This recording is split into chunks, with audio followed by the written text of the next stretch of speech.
Hello साथीहरु, यहाँहरुलाई एफटीएन पीके च्यानलमा स्वागत गर्न चाहन्छु। आजको यो भिडियो एउटा पेटिकोट कटिङ र त्यसको सिलाइको रहेको छ।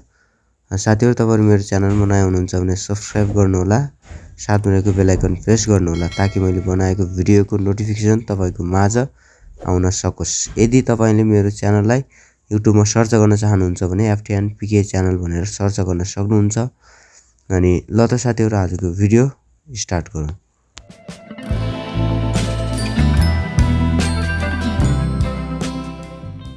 ल त साथीहरु, अब हामी लागौं यसको यो पेटिकोट कटिङ गर्नतर्फ। र तपाईहरु यदि मेरो च्यानलमा नयाँ हुनुहुन्छ भने सब्स्क्राइब गर्नुहोला, साथमा रहेको बेल आइकन प्रेस गरी आफ्ना साथीहरुलाई युजफुल भिडियो शेयर गर्नुहोला। मन परेको छ भने एक लाइक गर्नुहोला। र यो पेटिकोटको ड्राफ्ट कटिङको भिडियो मैले अगाडि पनि हालेको छु। त्यो भिडियोको लिंक मैले डिस्क्रिप्सनमा राख्दिन्छु र एन्ड स्क्रिनमा पनि राख्दिन्छु, त्यहाँबाट तपाईले भेटाउन सक्नुहुन्छ। मैले चाहिँ यसको फेब्रिक ल्याएको छु, अर्थात कपडा ल्याएको छु। लम्बाइ चाहिँ 38 इन्ची रहेको छ र थाइ 42 इन्ची रहेको छ। र कपडा चाहिँ मैले 2 मिटर ल्याएको छु। यो यसरी म हेर्छु 2 मिटर कपडा। यो 2 मिटर कपडा छ हामीसँग। र मैले चाहिँ यो 4 फोल्डमा राखेको छु यसरी। तर हामीले यसलाई यसरी सिंगल गरौँ पहिला।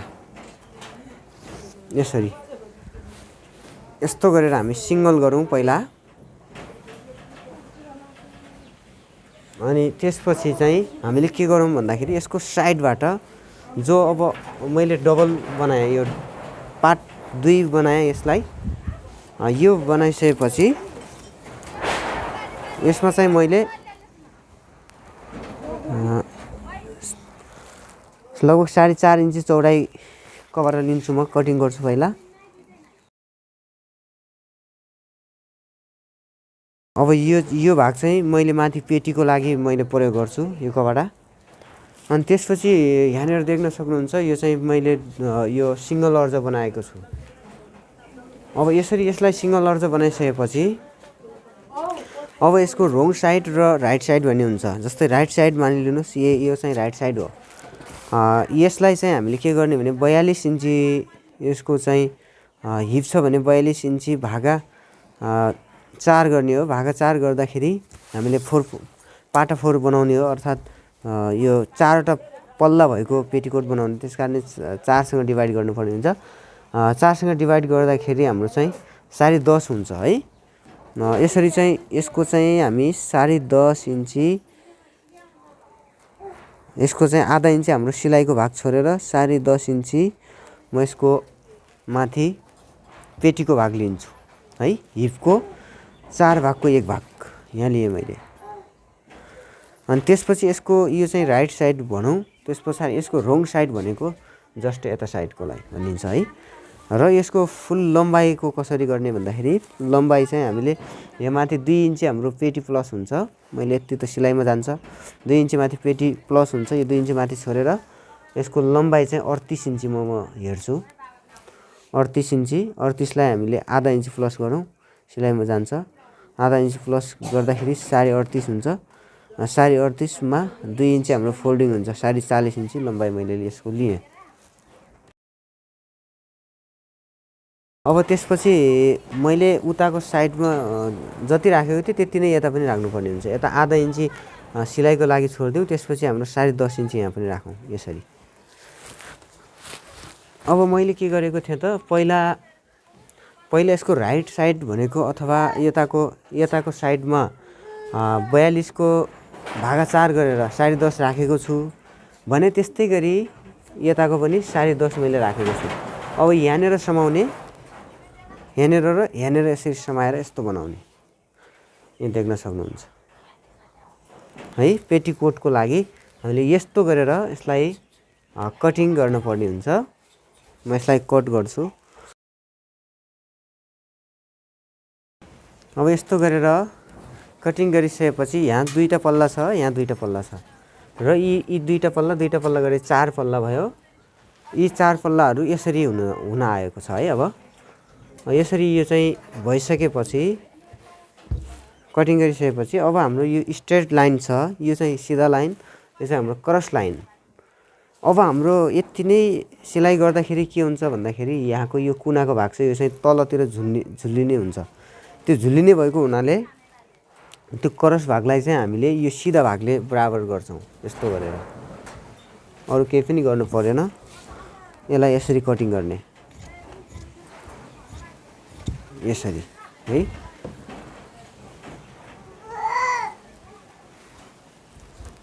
अब यसरी चाहिँ यसलाई चाहिँ कटिङ गरिसकेपछि अब यसको माथि चाहिँ हामीले केही पनि गर्नु पर्दैन। अब हामीले सिलाइ गर्दाखेरि यसको के गर्नुपर्छ भन्दाखेरि यो सोझो लाइनलाई एउटा सिलाइ गर्नुपर्ने हुन्छ। जस्तै यो पनि सोझो लाइन हो, अनि यो चाहिँ क्रस लाइनलाई सिलाइ गर्नुपर्छ। जस्तै सिलाइ गर्दाखेरि यहाँबाट स्टार्ट हुन्छ, यताबाट सिधा लाइनको गरेर यिन दुईटालाई जोडिदिने, त्यसपछि सिङ्गल बनाएर चाहिँ हामीले दुईटा पार्टलाई जोड्नुपर्ने हुन्छ है। अनि अब यसको सिलाइ कसरी गर्ने भन्ने विषयमा तपाईँहरूलाई म सिलाइ पनि देखाउँछु। र अब हामी जाउँ हाम्रो सिलाइको भिडियोतर्फ र मेसिनतर्फ जाउँ। हामी यो कपडा, यो पेटीको गर्ने कपडा हो यो। ल त साथीहरू, अब हामी लागौँ हाम्रो यो पेटीकोट सिलाइ गर्नतर्फ। अब हामीले यहाँ देखेका छौँ यो क्रस भाग हो, यो चाहिँ सिधा भाग। अब मैले चाहिँ यो सिधा भागमा सिलाइ गर्छु दुईटै पार्टको।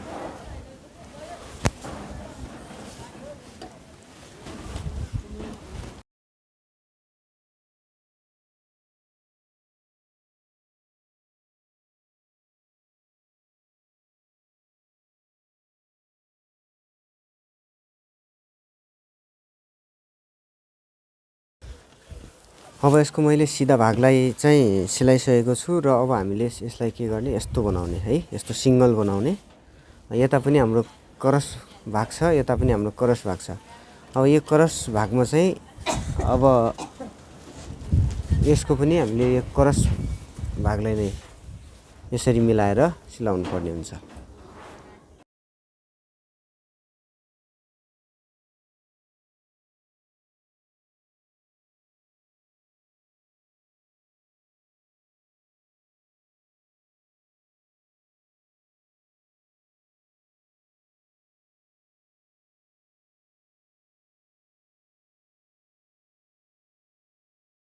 अब यहाँ देख्न सक्नुहुन्छ यो हाम्रो अगाडिको यो न्यू साइड, एउटामा चाहिँ न्यू साइड पर्छ र एकापट्टि चाहिँ हाम्रो न्यू साइड पर्दैन र यता साइडहरूमा चाहिँ क्रस भाग पर्छ। अब हामीले पेटी जोड्नु पर्ने हुन्छ पहिला सुरुमा, त्यसपछि तलको यसको फोल्डिङ गर्ने भाग चाहिँ पछि फोल्डिङ गर्छौँ। पेटीको लागि मैले यो कपडा पहिला कटिङमा छुट्याएको थिएँ। यो कपडालाई अरू केही पनि गर्नु पर्दैन, यसको साइज कति चाहिन्छ के चाहिन्छ भन्ने कुरा पनि गर्नु भएन। केवल हामीले यो जस्तो छ त्यस्तै यसलाई यस्तो गरेर फोल्डिङ गरौँ पहिला।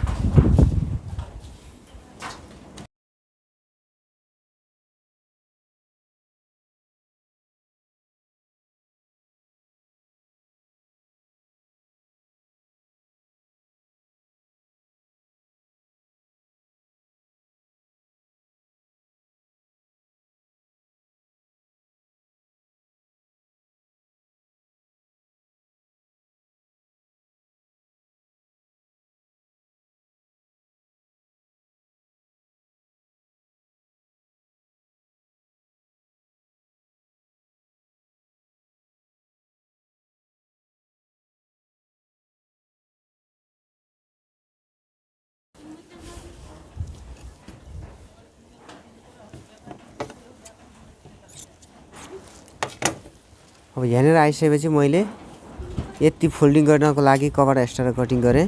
त्यसपछि यसरी मैले फोल्ड गरेर यसमा सिलाइ गरिदिन्छु।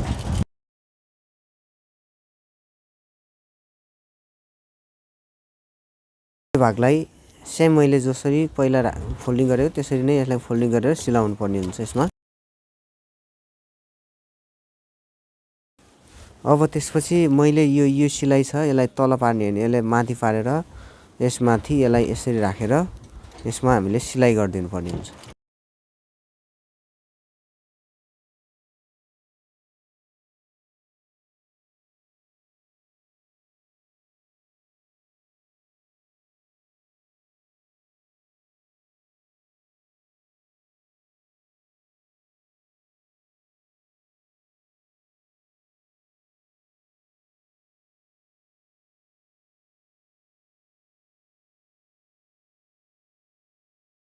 यो हाम्रो पेटी फाइनल भएको छ, देख्न सक्नुहुन्छ। एकदमै राम्रो प्रकारले मैले फिनिस गरेको छु। यसको भित्र साइडमा यस्तो हुन्छ, यसको बाहिर साइडमा यस्तो हुन्छ। न्यू भएको कारणले गर्दा मैले यसलाई चाहिँ फोल्ड नगरेर मैले सिलाइ गरिदिएँ। अब लगतै लागौँ हामी तलको यसको चाहिँ घेरा फोल्डिङ गर्न।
अब यो तरिकाबाट मैले फिनिस गरेँ। यदि खुम्चिन्छ भने त्यो खुम्चिनुभन्दा बाहिर खुम्चिनुभन्दा हामीले भित्र यस्तो चुन पार्दा हामीलाई त्यति फरक पर्दैन। यस्तो तरिकाबाट हामीले पेटिकोट निर्माण गर्न सक्छौँ। हजुरहरूलाई कस्तो लाग्यो भिडियो? मन परेको छ भने लाइक गर्नुहोला। च्यानलमा पहिलोचोटि हुनुहुन्छ भने सब्सक्राइब गर्नुहोला। अनि यस्तो प्रकारले यो चाहिँ रेडी भएको छ। कतिपय कुराहरू चाहिँ मैले सो गर्न सकिराखेको छैन यहाँनिर। यो चाहिँ तलको घेर यस्तो प्रकारको हुन्छ। फोल्डिङ गर्न चाहिँ गाह्रो पनि हुन्छ। र अब यसको डोरी कसरी बनाउने भन्ने कुराहरू पनि हुनसक्छ। डोरी पनि मैले हजुरलाई बनाएर देखाउँछु है त। ल अब हामी स्टार्ट गर्नेछौँ यसको डोरी बनाउनुतर्फ। यसको डोरी बनाउँदा यस्तो गर्ने, यस्तो गरेर हामी सिलाइ गर्नुपर्ने हुन्छ।